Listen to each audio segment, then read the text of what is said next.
नमस्कार दोस्तों, मैं राजेश चौहान आपका हार्दिक स्वागत करता हूं आपके ही अपने चैनल राजेश क्लासेस में। आज एक बार फिर मैं आपके लिए एक बहुत ही मज़ेदार कहानी लेकर आया हूं। कहानी जानकारी से भरपूर तो होने ही वाली है, लेकिन साथ ही इसके माध्यम से आप बेस्ट इंग्लिश नॉलेज भी पाने वाले हैं, जो कि इंग्लिश के मामले में भी आपको दूसरों से बिल्कुल अलग बनाएगा। क्योंकि हमेशा की तरह आज भी इस कहानी के दौरान हम नए नए वर्ड्स की एक से अधिक यूनिक मीनिंग्स को तो जानेंगे ही, साथ ही साथ ग्रामर और विशेषकर टेंस के पोर्शन को बड़ी ही बारीकी से कवर करते जाएंगे। इसके अलावा मैं आपको यह भी बताता जाऊंगा कि किसी वर्ड का बिल्कुल सटीक प्रोनाउंसिएशन क्या होता है। आज की कहानी आपके लिए लाइफ चेंजिंग तो होने ही वाली है, इसीलिए अगर आप इस चैनल पर नए हैं और बुद्धि ज्ञान जानकारी के मामले में हमेशा दूसरों से आगे रहना चाहते हैं तो चैनल को सब्सक्राइब करके रख लें। आप लोगों का ज़्यादा समय ना लेते हुए चलिए करते हैं इस वीडियो को स्टार्ट। तो आज की इस इंटरेस्टिंग स्टोरी का टाइटल है द कंप्लेनिंग शिप। कंप्लेन मतलब होता है शिकायत करना, तो कंप्लेनिंग मतलब शिकायत करने वाली शिप। शिप मतलब होती है भेड़, भेड़े ना, SHEEP शिप मतलब भेड़, और SHIP शिप, शिप मतलब होता है पानी वाला जहाज। ये स्पेलिंग में अंतर रखिएगा, इसको पानी वाला जहाज मत समझिएगा। शिप मतलब भेड़, ठीक ना। तो शिकायत करने वाली भेड़।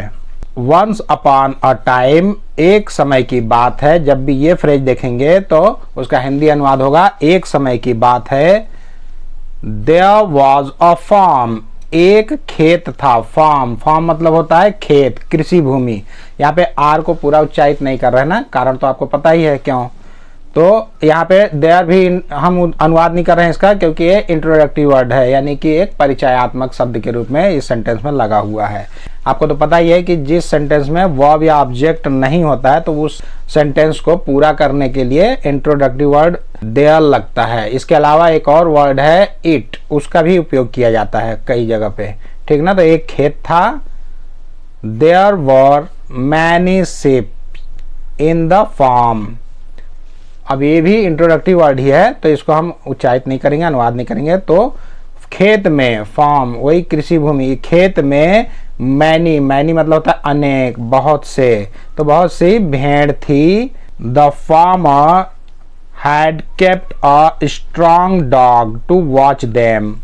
द फार्मर किसान, फार्मर मतलब होता है किसान, किसान हैड केप्ट रखा हुआ था। कीप मतलब रखना, उसका थर्ड फॉर्म है केप्ट, और ये हेल्पिंग वर्ब हैड लगाया, यानी कि ये पास्ट परफेक्ट टेंस का सेंटेंस हो गया ना, क्योंकि रखा था, रख चुका था, रख दिया था या रखा हुआ था। तो वो किसान एक स्ट्रांग मतलब होता है मजबूत, तगड़ा, शक्तिशाली, डॉग शक्तिशाली कुत्ता रखा था। टू वॉच देम, उन भेड़ों पर निगरानी रखने के लिए। वॉच मतलब होता है निगरानी रखना, ध्यान से देखना, इसका मतलब होता है। वॉच मतलब घड़ी भी होता है ना पहनने वाला, लेकिन सेंटेंस के हिसाब से इसका मतलब हो गया निगरानी रखना। तो वो एक कुत्ता को भी रखा हुआ था उन भेड़ों की रखवाली करने के लिए, निगरानी रखने के लिए उन पर। When the flock used to graze in the pasture, the dog guarded them fiercely. When the flock मतलब होता है झुंड, समूह, समुदाय, भीड़, दल, इसका मतलब होता है ना फ्लॉक। तो किसका झुंड? भेड़ों का झुंड। जब यूज टू ग्रेज मतलब होता है चरना, घास चरना, नोच, खरोच या छिलने को भी ग्रेज बोला जाता है, लेकिन उसका अनुवाद अभी यहाँ नहीं करेंगे। या इसका मतलब हो गया चारा चरना, घास खाना। तो जब यूज टू कब लगता है? जब कोई चीज आदतन किया जाता है या बार बार किया जाता है, रिपीटेडली किया जाता है अतीत में, तो उसको बताने के लिए कि मैं यह किया करता था, जाया करता था, चरा करता था, जब भेड़ का झुंड जो है खाया करता था, तब वहां पे यूज टू लगाया जाता है ना, बार बार करने वाली चीज को बोलने के लिए, बताने के लिए। तो जब झुंड, भेड़ों का झुंड चरा करता था इन द पॉस्चर मतलब होता है चारागाह, घास भूमि, ठीक। तो घास भूमि में, चारागाह में वह जब चरा करते थे घास को। यहाँ पे टी को च उच्चारित कर रहे हैं ना, च क्यों उच्चारित कर रहे हैं इसके लिए आप मेरे ये वीडियो को देखिए, आपका पूरा कॉन्सेप्ट क्लियर हो जाएगा कि कब टी को ट बोला जाता है, कब टी को च बोला जाता है। द डॉग गार्डेड देम, तब जब वो चरा करते थे तो जो डॉग था वो गार्डेड, गार्डेड मतलब पहरा, चौकसी, गार्ड मतलब होता है पहरेदार, रखवाली करने वाला, रक्षक, तो गार्डेड वह चौकसी करता था, निगरानी करता था।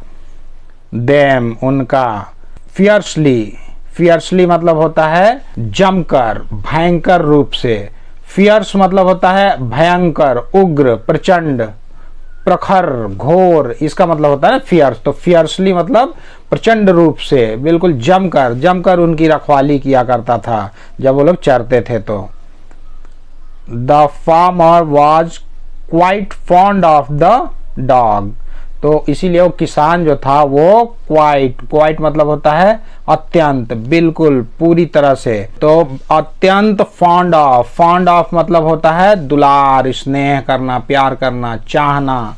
फॉन्ड मतलब शौकीन भी होता है ना, किसी चीज का शौकीन होना को भी फॉन्ड बोला जाता है। तो फॉन्ड ऑफ मतलब दुलार करता था, चाहता था। द डॉग, कुत्ते को बहुत चाहता था वो, प्यार करता था, क्योंकि वो उसके भेड़ों की रखवाली करता था इसलिए।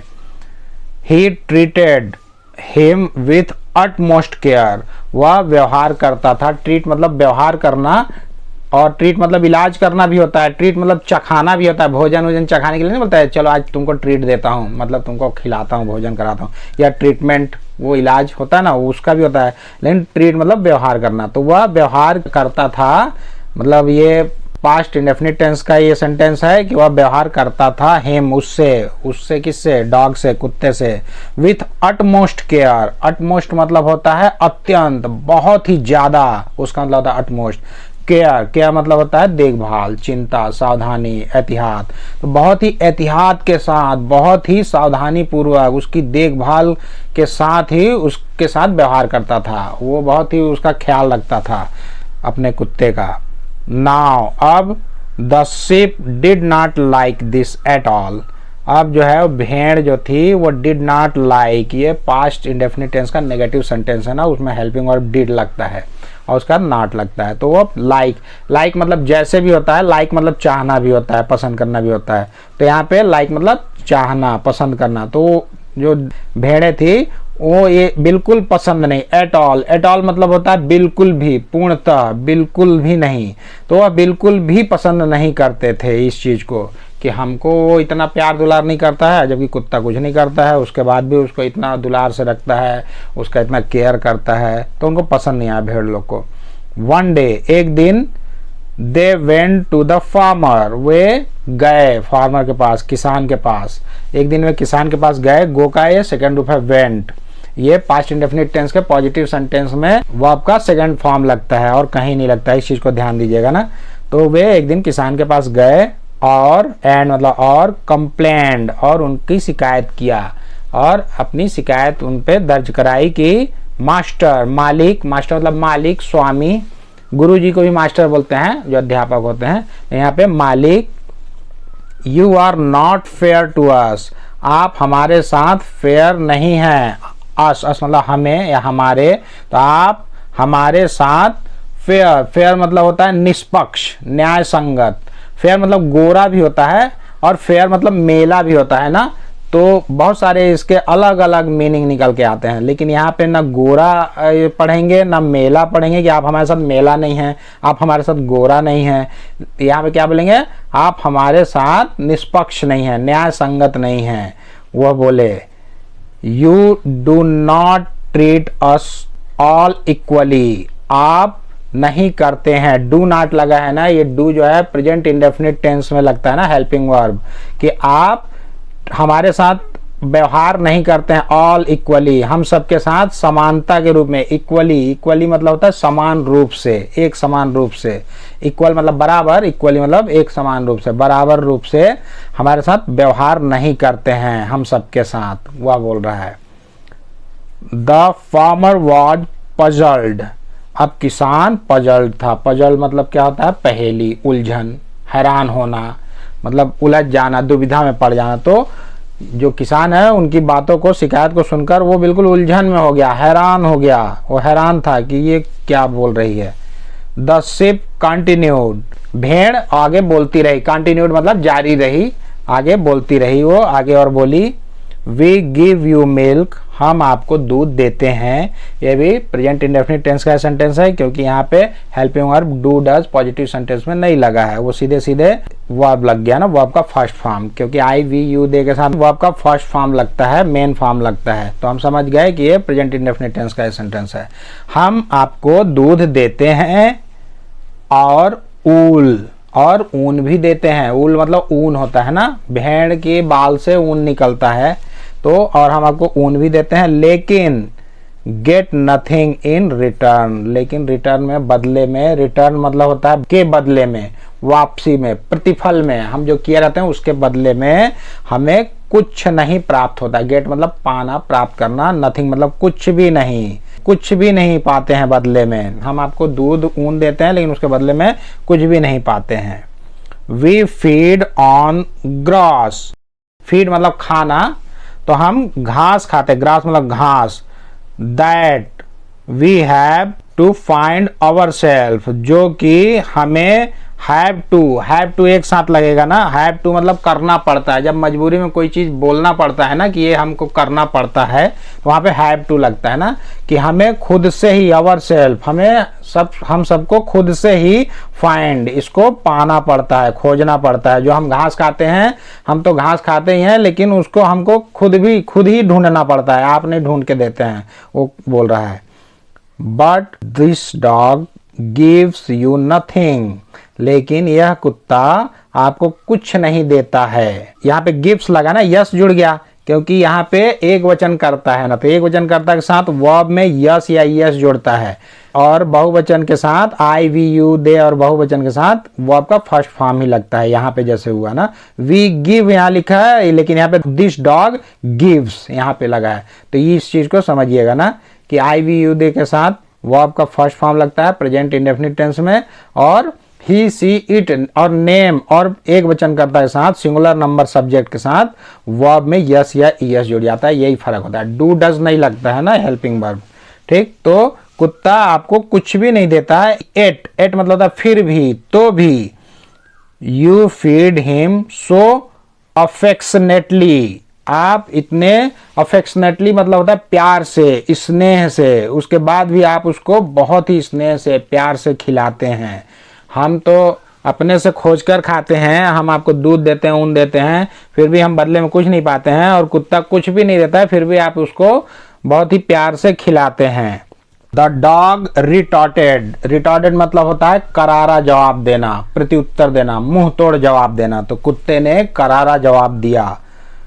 If I am not there to guard you, none of you will be able to graze, यदि मैं तुम्हारी रक्षा के लिए, गार्ड मतलब रखवाली करना, रक्षा, तो रक्षा के लिए वहां पे दे मतलब वहां नहीं रहूंगा। नन ऑफ यू तुम में से कोई भी नहीं, will be able to graze चर पाएगा, तुम में से कोई भी नहीं चर पाएगा। यदि मैं वहां पे नहीं रहूं तो तुम में से एक भी नहीं चर पाएगा। ये जो एबल है ना, एबल मतलब तो योग्य होता है, लायक होता है, काबिल होता है, लेकिन एबल टू एक साथ लगा है तो यानी कर पाना, यानी चर पाना, चर पाओगे, तुम में से कोई भी नहीं चर पाओगे यदि मैं अब तुम्हारी रक्षा के लिए वहां नहीं रहूं तो। The ship stopped complaining after this, तो जो भेड़ थी अब स्टॉप कंप्लेनिंग, शिकायत करना बंद कर दी। स्टॉप मतलब रुकना, बंद करना, तो शिकायत करना अब वो बंद कर दी आफ्टर दिस, इसके बाद। जब कुत्ते ने बोला, इस हकीकत से उन लोग को रूबरू कराया कि भाई तुम्हारी रक्षा मैं कर रहा हूँ तभी तुम लोग चर पा रहे हो, मैं न रहूँ ना तो एक बार में ही भेड़िया या कोई भी मांसाहारी जीव आके तुम लोग को चट कर जाएगा, तुम लोग क्या चरोगे, तुम्हारी लीला समाप्त हो जाएगी। तब भेड़ को उसकी अहमियत का पता चला। अक्सर ऐसे ही होता है कि जब तक हमें दूसरों की अहमियत का पता नहीं होता है, हमको लगता है कि वो फालतू है, ऐसा ही है, लेकिन अप्रत्यक्ष रूप से उसका हमको कितना फायदा होता है ये हम नहीं जान पाते हैं और उसके बारे में शिकायत करते हैं। तो मोरल ऑफ द स्टोरी क्या है? नैतिक शिक्षा, ऑलवेज बी सेटिस्फाइड, हमेशा संतुष्ट रहो, हमेशा सेटिस्फाइड मतलब संतुष्ट होता है, हमेशा अपनी स्थिति से संतुष्ट रहो, भी मतलब होना, रहना। इस कहानी से यही शिक्षा मिलती है कि किसी के बारे में जाने बिना उसके बारे में टिप्पणी नहीं करना चाहिए, कि वो कितना हमारे लिए फायदेमंद है, कितना उपयोगी है। इस वीडियो में आज के लिए बस इतना ही। यदि आज का लेसन आपके जीवन में जरा सा भी वैल्यू ऐड किया होगा तो कृपया वीडियो को लाइक करें, चैनल को सब्सक्राइब करें और बेल आइकन को प्रेस करके ऑल पर सेट कर लें, ताकि मैं जब भी इस तरह की कोई वीडियो अपलोड करूं तो उसका नोटिफिकेशन सबसे पहले आपको मिल सके। तो बहुत जल्द मिलते हैं एक और मजेदार और ज्ञानवर्धक वीडियो के साथ। तब तक के लिए आप लोग अपना ध्यान रखें, खुश रहें, मस्त रहें, स्वस्थ रहें। नमस्कार।